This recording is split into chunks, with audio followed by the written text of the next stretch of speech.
Ano sa palagay mo, bakit ang hinahanap pa rin ng mga kababayan natin si Daniel Padilla?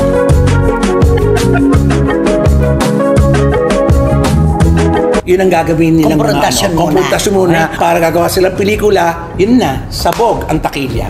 Ay, kanon. Di ba? Palagay mo, tatanggapin nilang dalawa yung pelikula?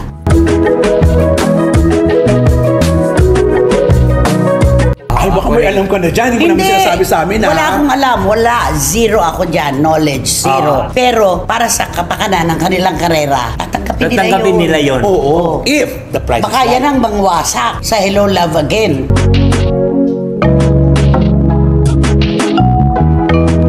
Bitiranang kolonista na si Christopher Min, binuking ng kasama na tila may lihim na itinago sa malaking parating na pasabog kina Catherine Bernardo at Daniel Padilla.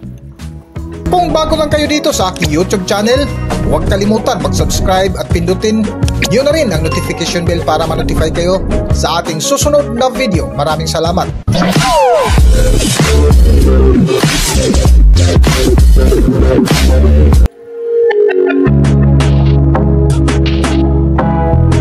Matapos nga maglabas ng pahayag ang bitiranang kolumnista na si Christopher Min ukol sa mga lalaking nalilink ng kapamilya actress na si Catherine Bernardo, isa nga dito si Lucina Mayor Mark Alcala na ayon pa nga sa vlog ni Nanay Christopher Min na ni isang resibong katunayan ay walang maipakita si Lucina Mayor Mark Alcala na may kaugnayan nga ito ngayon kay Catherine Bernardo.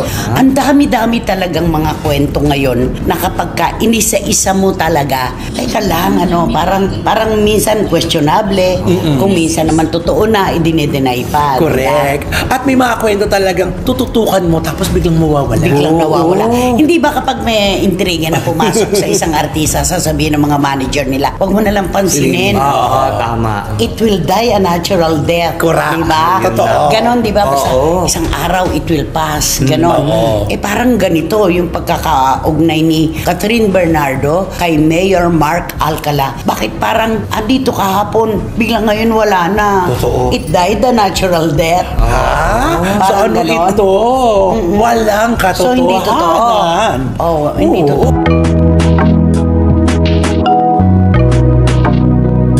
Sa patuloy nga ng kwentuhan ni Nanay Christopher Min at mga kasama nito, ay kinumpara nila ang dalawang lalaking naliling kay Catherine Bernardo na sina Mark at Alden Richards na tila walang katotohanan ang mga naglabasang chismis na kung saan pinuri pa nga nila Nanay Christopher Min si Alden Richards. At least may konting resibong na ipakita, ngunit ang masaklap sa bandang huli ay wala pa rin nangyari na kung saan pinagtawanan ni Nanay Christie ang naging resulta.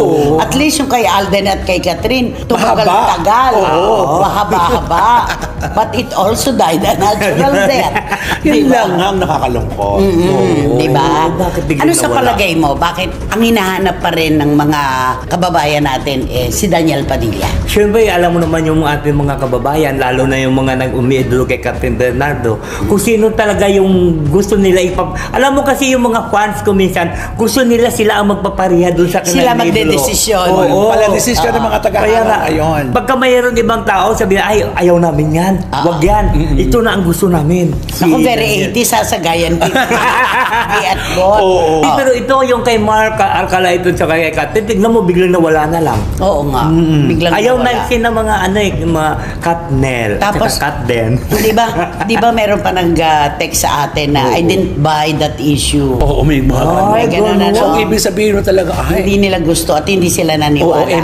Charot-charot lang talaga. Paano nangyayari ngayon? Fall guy pala itong si Mayor Alcala. Sayang naman, ang gwapo Fall guy din, si Alden Richards. Gwapo rin. Ano ba yan? Tapos yung palang ending, Daniel Padilla. The right guy is Daniel Padilla. Nagwapo rin. In fairness. Diba? Alam mo, napapansin ko si Daniela sa Incognito. Lumalalim yung acting, no? Kailangan lang talaga ang artista na bibigyan ng tamang role. Maganda. Tama. Para siya umangat. At saka this time kasi marami siyang dapat patunayan eh. Kaya meron siyang motivation na, naku, hindi ako pwedeng mayat dito. Tsaka hindi ako pwedeng petiks. Lagi nilang sinasabi. Laglag ako mula nung mawala si Kat. Diba? Kailangan niyang patunayan na meron siyang ibubuga kahit wala si Catherine Bernardo. Pero sa puso ng mga Katniel fans, syempre, Daniel Padilla pa rin. umaasa pa talaga, hindi namamatay ang pag-asa na balang araw magiging sila siguro.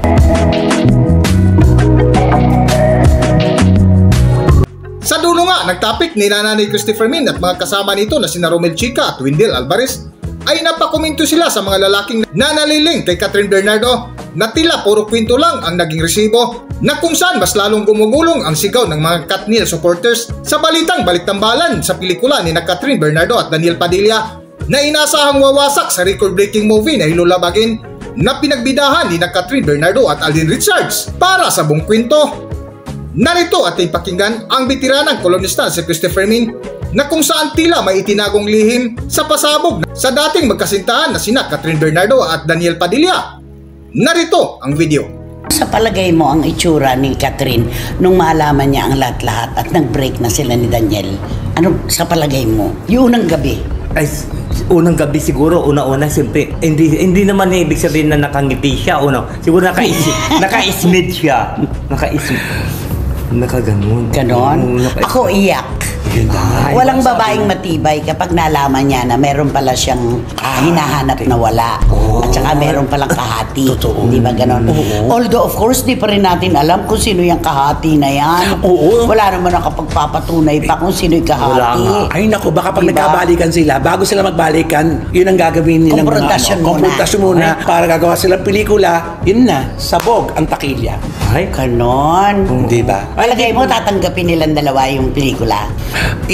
Sa ngayon hindi pa. Kailangan nila muna mag-usap. Palagay ko tatanggapin nila. Ay, baka may alam ka na dyan. Hindi mo naman sinasabi sa amin. Wala akong alam. Wala. Zero ako dyan. Knowledge. Zero. Pero para sa kapakanan ng kanilang karera, tatanggapin nila yun. Oo. If the price Baka is yan ang bangwasak sa Hello Love Again. If the price is right, Oo. Kasi papasukin mo na rin lang eh. Oo. Di dapat tama lang sa gagawin mong effort. Oo. Kasi Diba? ano man kasi, kredibilidad na kasi ang masisira. Nakataya dito eh.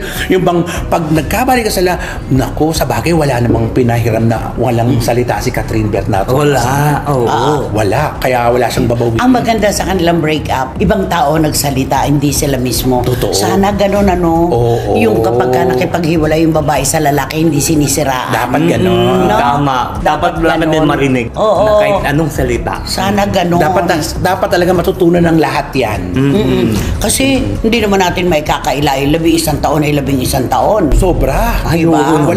Walang araw at minutong hindi mo makakalimutan ang masasaya. Na makakalimutan mo. Oo. Diba? Talagang i-ano mo yan, nasa isip at puso mo yan. Hanggat mag-asawa ka na, magkaanak ka na, yun lagi yun maiisip Sige, mo. di ba sabi mo ang mga fans sila mismo ang nagdedesisyon? Ikaw, sino gusto mo para kay Catherine? Ay, pag ako mo siguro, si Daniel talaga. Ikaw? Ako, si Alden ako. Ako kay Daniel ako. Kasi wala naman akong pag-asa kay Alden. Alam mo yun, sinira niyo naman yung pag-asa Wala namin. akong pag-asa kay Alden. Tahimik ko Sa haba ng panahon na ibinigay wala rin naman nangyari. Paano nga kasi diba November pa daw, nandyan na si Sino? si Mark, si Mayor Mark Alcala. Fall guy nga Hindi totoo daw yun eh. Ang daming tuloy ang kwento, di ba? Kaya hindi tinuloy daw kasi November pa lang daw, meron na daw karelasyon si Huwag na natin bigyan ng kung ano-ano pang dahilan kung bakit hindi natuloy ang Catherine at Alden. Ay, nako. Huwag na nating lagyan pa ng kung anong kulay. Huwag nang umasa. Diretsuhin mo. Ay, siyempre, pagka ganyan kasi, siguro yung iba ang hinahanap siguro ni Ang huling post ni Alden, di ba? Yun ang intindihin yung journey ko. Yung journey nyo na lang alagaan nyo. Tama. Di ba?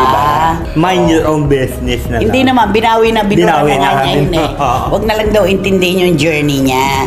Yun na lang daw journey natin. Ayun, At ng ibang mga tao, ang intindi nila. Sige. Parang ganun. Wala na. So, bibitaw ka na. Siguro next month pa. Hanggang dito na lang muna ang ating video at kung nagustuhan nyo, huwag kalimutan mag-subscribe at pindutin nyo na rin ang notification bell para ma-notify kayo sa ating susunod na video. Maraming salamat!